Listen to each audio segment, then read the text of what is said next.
नमस्कार दोस्तों आज हम बात करने वाले कुछ ऐसे स्टॉक के बारे में जो आपको सालाना 10 से 25% तक का रिटर्न प्रोवाइड करती है डिविडेंड के रूप में। प्लस आपको कंपनी की तरफ से बोनस अलग दिया जाता है और शेयर के प्राइस अलग बढ़ते हैं। तो मतलब आपको बहुत ही ज़्यादा मुनाफा इसमें होने वाला है और लंबे समय के लिए आपके पास उतना टाइम नहीं है। आप जॉब करते हैं, कोई काम करते हैं जिसमें बिजी रहते हैं, इतना टाइम नहीं दे पाएंगे मार्केट को, जिसमें आप डाटा इतना एनालाइज नहीं कर पाते हैं। तो ये सारे ऐसे स्टॉक हैं जिनमें आप सस्ते प्राइस में मतलब टाइम देख करके सही समय पर अगर आप इन्वेस्टमेंट करते हैं तो बहुत ही ज़्यादा मुनाफा देखने को मिलता है। अगर आप अपना पैसा अगर सेविंग अकाउंट में भी रखते हैं तो वहाँ भी 4 से 5% तक का रिटर्न भी देखने को मिलता है और बहुत कम ही मतलब रिटर्न मिलता है। बहुत सारे में 6 साढ़े 6% तक रिटर्न मिलता है बहुत सारे बैंक में, बट आपको वही 4-5% तक जनरली रिटर्न मिलता है। बट यहाँ पे आपको 10 से 25% तक का रिटर्न मिलेगी और शेयर के प्राइस अलग बढ़ेंगे, प्लस आपको कंपनी की तरफ से बोनस अलग मिलेगी। ये सारे स्टॉक पर कौन कौन से स्टॉक है उनका नाम जानने से पहले हम आपको बता दें कि क्या क्या क्राइटेरिया होनी चाहिए हमें इन्वेस्टमेंट करने के लिए, कौन कौन सा पॉइंट देखना पड़ता है, कौन सा पॉइंट वीक है, स्ट्रांग है, या कब सही मौका रहेगा इन्वेस्ट करने के लिए। तो कभी भी आपको शेयर के अचानक से बहुत ही ज़्यादा मार्केट क्रैश होता है, बहुत ही बड़ा गिरावट देखने को मिलता है मार्केट में, तब ये बहुत ही बढ़िया मौका होता है कि क्वालिटी ब्लू चिप स्टॉक मतलब क्वालिटी स्टॉक में आपको सस्ते दाम में खरीद करके होल्ड करने के लिए लॉन्ग टर्म में लंबे समय के लिए इन्वेस्टमेंट करते हैं। तो वो समय बहुत ही बढ़िया समय होता है जब कोई भी शेयर मतलब 30-40% तक का अपने टॉप से 30-40% तक का डिस्काउंट में मिल रहा हो, तो वो भी समय बढ़िया होता है। उस समय आप पैसा लगा सकते हैं मार्केट में। और अगर टेक्निकली देखा जाए तो कौन कौन सा पॉइंट इसमें देखना पड़ता है, तो ईपीएस अर्निंग पर शेयर, आपको आरओसी रिटर्न ऑन इक्विटी, और देखा जाता है कि डिविडेंड कितने समय पे प्रोवाइड करती है, प्राइस ईपीएस शेयर का मतलब कंटिन्यूस इंक्रीज कर रहा है कि नहीं कर रहा है, कंपनी के ग्रोथ और देखा जाए तो उसमें प्रॉफिट मतलब मतलब कंटिन्यूस वे में जनरेट कर रही है कि नहीं, कंपनी जनरेट कर रही है कि नहीं, और इनका परफॉर्मेंस कैसा है। ये सारे पॉइंट आपको देखने पड़ते हैं। ये सारे पॉइंट देखने के बाद आप शेयर को भी आइडेंटिफाई करते हैं कि हाँ ये शेयर लेने लायक है या नहीं है।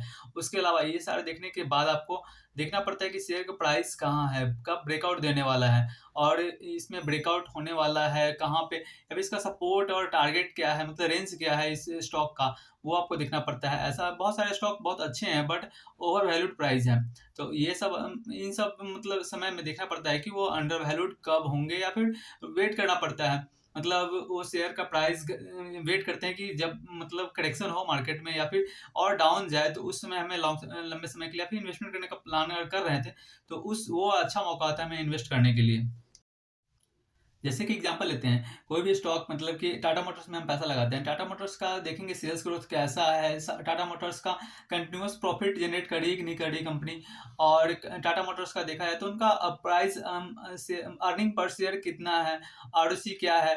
ये सब सारे पॉइंट आपको देखने के बाद देखना पड़ता है कि उसका ग्राफ कैसा मतलब चार्ट पैटर्न देखना पड़ेगा कि वहाँ सपोर्ट कहाँ कहाँ पे बना रहा है। जैसे कि एग्जाम्पल के तौर पर बताते हैं कि अगर 500 के प्राइस चल रहे हैं और अगला सपोर्ट हमें दिख रहा है कि 400 पे सपोर्ट दिख रहा है, उसके बाद ब्रेक करने के बाद 350 दिख रहा है, तो अगर लंबा कोई करेक्शन देखने को मिलता है मार्केट में, तब हम वेट करेंगे कि 350 के प्राइस के रेंज में आए, मतलब 400 350 से 400 के रेंज में अगर प्राइस में हमें मिलता है तो वो बढ़िया मौका रहेगा हमारे लिए इन्वेस्ट करने के लिए टाटा मोटर्स में।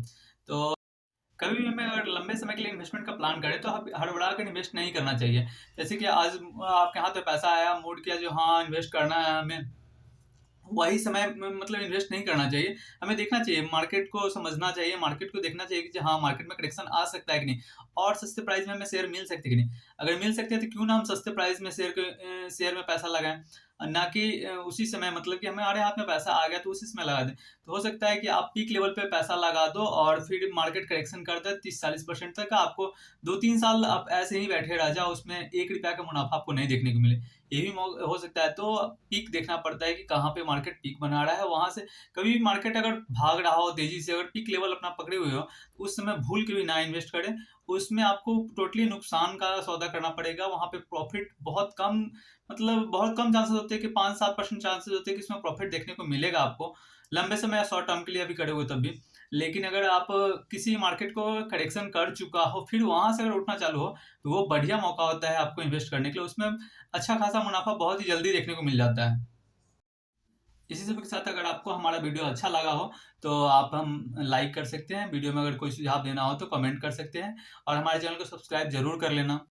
चलिए जानते हैं, पहला स्टॉक हमारा हिंदुस्तान जिंक।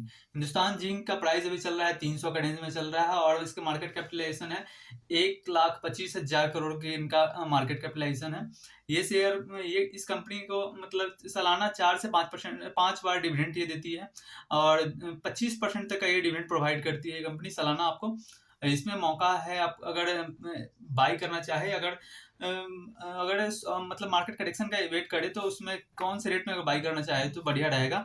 ये आपको अगर करेक्शन करती है तो यहाँ से अभी 300 का रेंज चल रहा है, यहाँ से 30 से 40% तक का मार्केट टूटता है या फिर आपको 150 से 180 के रेंज में अगर देखने को मिलता है मार्केट अभी भी, तो वहाँ एक बढ़िया मौका रहेगा आपको इस स्टॉक में इन्वेस्ट करने के लिए।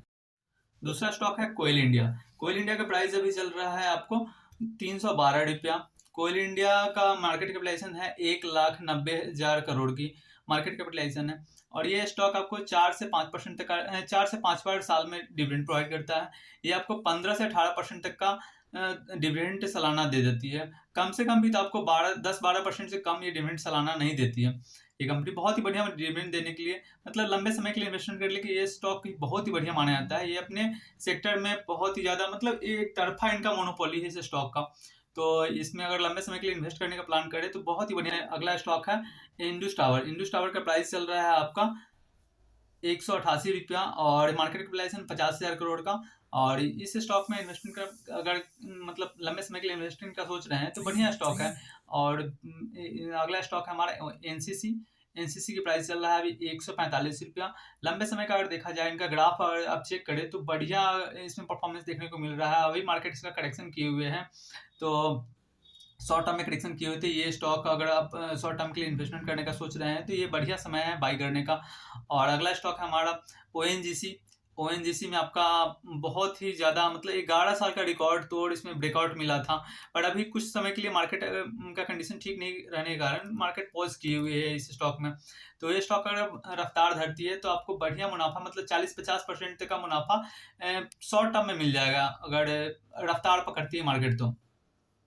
ये रहा हमारा 5 स्टॉक जिसमें अगर लंबे समय के लिए इन्वेस्टमेंट करने का सोच रहे हैं, बहुत ही ज़्यादा डिविडेंड देने वाला स्टॉक है ये। और इसमें अगर लंबे समय के लिए इन्वेस्टमेंट करने का सोच रहे हैं तो बढ़िया रहेगा। और आपको हमारा वीडियो अच्छा लगे तो लाइक करना प्लीज़ और अपने दोस्तों के साथ शेयर करें और हमारे चैनल पर आप नए हैं तो प्लीज़ सब्सक्राइब जरूर करें।